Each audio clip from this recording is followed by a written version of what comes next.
La historia del Fondo Bancario de Protección al Ahorro, FOBAPROA, es la historia de una estafa, de una red de corrupción entre el poder político y el poder empresarial y del saqueo más grande en la historia contra la economía del país y de millones de mexicanos. El FOBAPROA surgió en 1990 durante el gobierno de Carlos Salinas de Gortari, con el objetivo de darle liquidez a los bancos recién privatizados para que en caso de crisis y devaluaciones entrara al rescate de sus deudas y otorgarles capital. Originalmente el FOBAPROA era un fideicomiso privado administrado por el Banco de México. El FOBAPROA tenía un precedente directo. En 1983 se creó en el Banco de México el Fideicomiso de Cobertura de Riesgos Cambiarios FICORCA, con más de 10,000 millones de dólares para beneficiar a empresas establecidas en México que tuvieran deudas en dólares. Su primer director fue el entonces joven economista Ernesto Zedillo Ponce de León,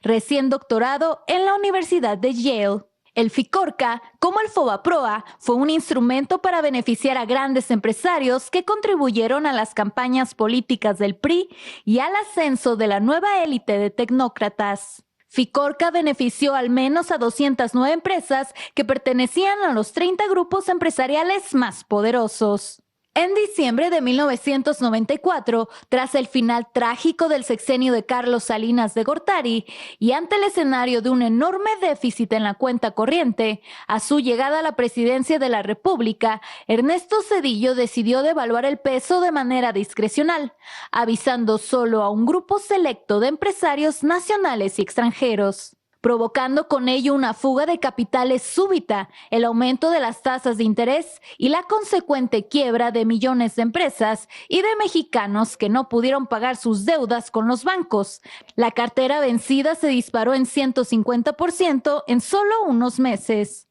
El efecto fue tal que entre 1994 y 1996 la población en pobreza aumentó en 17 millones de personas, para sumar un total de 64 millones de personas en pobreza. Como consecuencia del error de diciembre, durante ese sexenio la moneda mexicana perdió más de la mitad de su valor, pasando de 3.4 pesos por dólar a 9.4 pesos por dólar. El gobierno de Ernesto Zedillo decidió endeudarse con 50,000 millones de dólares frente al gobierno de Estados Unidos y del Fondo Monetario Internacional, elevando a 164,000 millones de dólares la deuda externa, cifra sin precedente en la historia del país. Zedillo firmó una carta de intención con el FMI para acelerar el proceso de privatización de empresas estatales, elevar las tasas de interés de manera inusitada, lo que provocó la quiebra de cientos de miles de familias y generó el famoso efecto tequila de la recesión económica mexicana. El único rescate aprobado desde el exterior y operado por el gobierno de Zedillo fue a los grandes empresarios y a la banca en quiebra, que fue el antecedente para que grandes bancos extranjeros se quedaran con la banca mexicana. Con el pretexto de evitar una crisis financiera mayor, Zedillo ordenó comprar la deuda privada de bancos y empresas en forma de pagarés que se canalizaron al FOBAPROA, equivalentes al 11% de toda la economía mexicana. En el verano de 1998, con el apoyo de los votos del PAN y del PRI en el Congreso, la administración zedillista convirtió esa deuda privada en deuda pública y el FOBAPROA pasó a ser el Instituto para la Protección del Ahorro Bancario, IPAB, en beneficio directo de bancos como Bancomer, Inverlat, Banamex, Unión, Santander Mexicano, Serfín y Banpaís.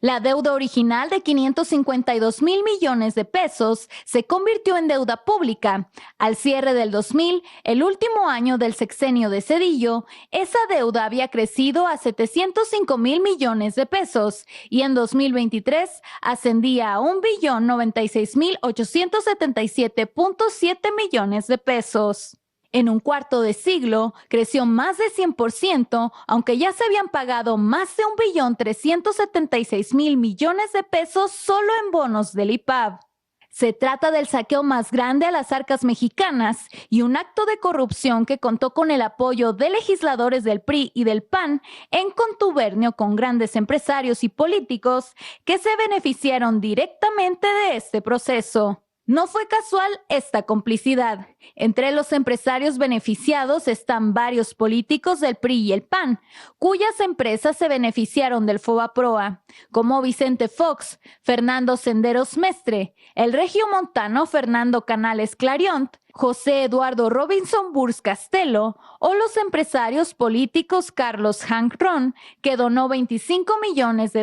a las campañas electorales de Zedillo y de Roberto Madrazo en 1994, o los casos más conocidos de Carlos Cabal Peniche, Fernando Laquenau Rocha y Ángel Isidoro Rodríguez, y grupos empresariales importantes vinculados con Pablo Escandón Cusi, Manuel Gómez Daza Rangel, Claudio X González Laporte, Agustín F. Legorreta Chaubet, la familia Ballesteros, Valentín Díez Morodo, David Peñalosa, Ricardo Salinas Pliego y Enrique Molina Sobrino. El FOBAPROA fue el modelo para otros rescates discrecionales, como el carretero de 1997, que costó más de 165,000 millones de pesos, o el rescate azucarero de 27 grandes ingenios por más de 30,000 millones de pesos. En 2005, la Comisión Investigadora del Senado de la República sobre el FOBAPROA y PAV